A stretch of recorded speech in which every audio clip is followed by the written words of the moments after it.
Let's go out to El Dorado Hills, California, and talk to Melanie. What's up, Melanie? Hi, Dr. John. How are you doing? Good. What's up? Good. Well, I'm calling. I had a question and just like your input on it. So, my question is basically, how do I let the fear of losing someone in the future affect how I live with them now? Like, I'm scared of losing my husband and it comes from past trauma that I've had. Okay. And honestly, it's affecting like how I live now. And I'm just tired of living like that, And like, he's not sick. He doesn't have anything that's like now, like that's going to happen. But it's just like this fear that I've had past losses in my life. And I just don't know. I have panic attacks happen every so often from different triggers. And I freak out. And sometimes I don't eat for a few weeks. I just like lose weight and just freak out. So I don't know how to stop that affecting, and that's definitely taken a toll on my husband. And I just want to be better. I'm sorry, because I've been you, and I've also watched my wife, and in your case, your husband, try to be better on my account when I'm so anxious that I'm like being married to a laser, right? Mm-hmm. And it's tough. And then my brain spins out and spins out and spins out and spins out. So here's the hard truth, okay? Yeah. You are going to lose him someday. Either you'll pass away or he'll pass away. That will happen at some point in your life. Mm-hmm. It's the great Dr. Yalom says that anxiety stemmed from an existential knowledge that we all have term limits on this thing we call life. And so the reality is this has nothing to do with his death, his potential death, this could go at any moment death. What does he do for a living? Well, right now he works a state job, but he's actually wanting to go into federal law enforcement. So that's triggered like another. Of course, yes. Yeah. My mom told me when I was a kid, because of course my dad was a policeman, I want to go be a policeman, and then I want to be in the FBI. She sat me down and said, I'm asking you as your mom, don't do that. Because I haven't slept in 28 years. I haven't slept. Because every time your dad goes on night shift, I don't sleep. And every time your dad, right? So I get that. Totally get that. This has to do with you, not him. Mm-hmm. And for a long, long time, worrying has served a protective, it's been like an insulation, like an insulator. It's been an illusion that has kept you safe. So you believe. Mm-hmm. Your body's determined that worry helps out. And what we have to do is be willing to give up our addiction, our habit of ruminating. We have to give up our addiction and our habit of worrying. We have to give up our addiction and habit of predicting the worst possible outcome and then living in the present as though it's already here in lieu of some healthier behaviors.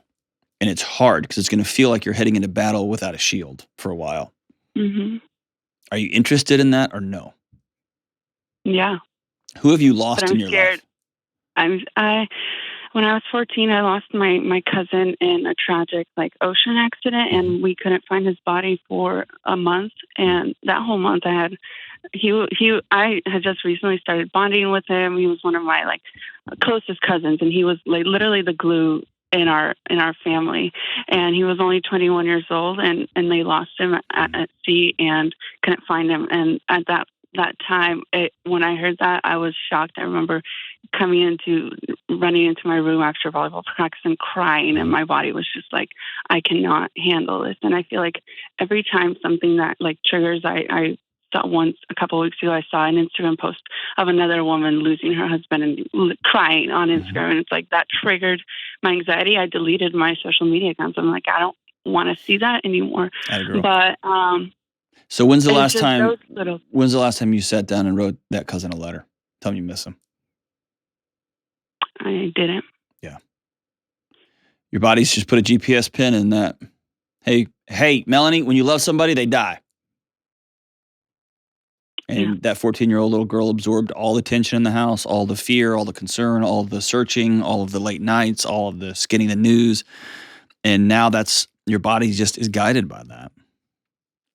Mm-hmm. And yes, you said the perfect word. It's scary, healing from anxiety, because it feels like it's helping out. It feels like you're choosing to go into a boxing match with only one glove, like with one hand tied behind your back. Here's the reality. The reality is you're going to lose your husband at some point. The reality is you're going to lose other people in your life that you love. No matter how tight you grab that steering wheel, that's still going to happen. And so the goal isn't how do I mitigate every variable for the rest of my life and the variables in everybody else's life all around me. The question is, how do I drive with my hands on the wheel a lot looser? That's building a non-anxious life. Mm-hmm. And that's you saying, I want to heal. How do I do that if I have no control over the future, no control over anything? How do I live in the moment? You have now? control over two things: your thoughts and your actions. That's it. That's it. And that's a powerless feeling, and it should be a very empowering feeling. Because you spent your whole life trying to control things that you can't control. It's exhausting, right? Yeah. And it burns out the people who love you.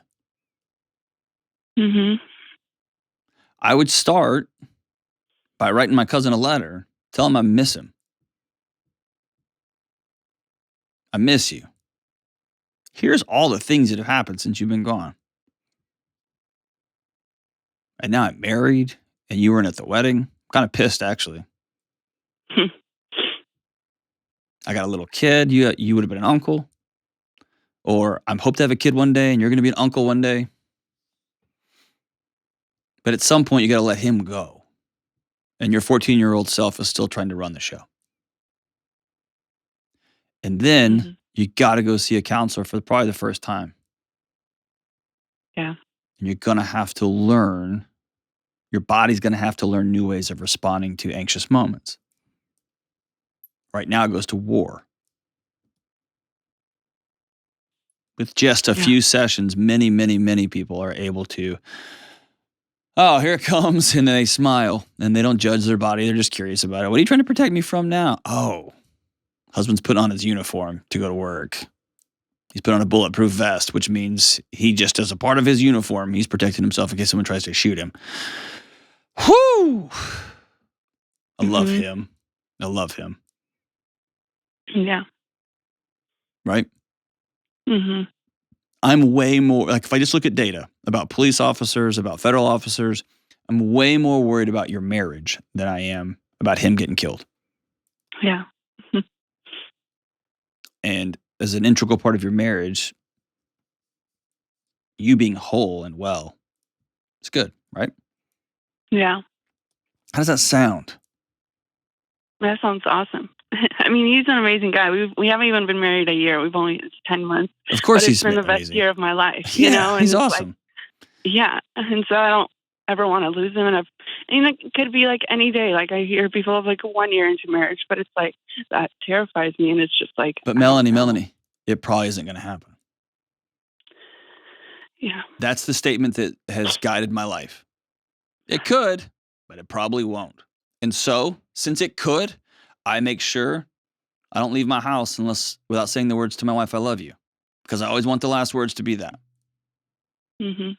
I make sure I hug my kids and tell them I love them every single day of their life before I leave.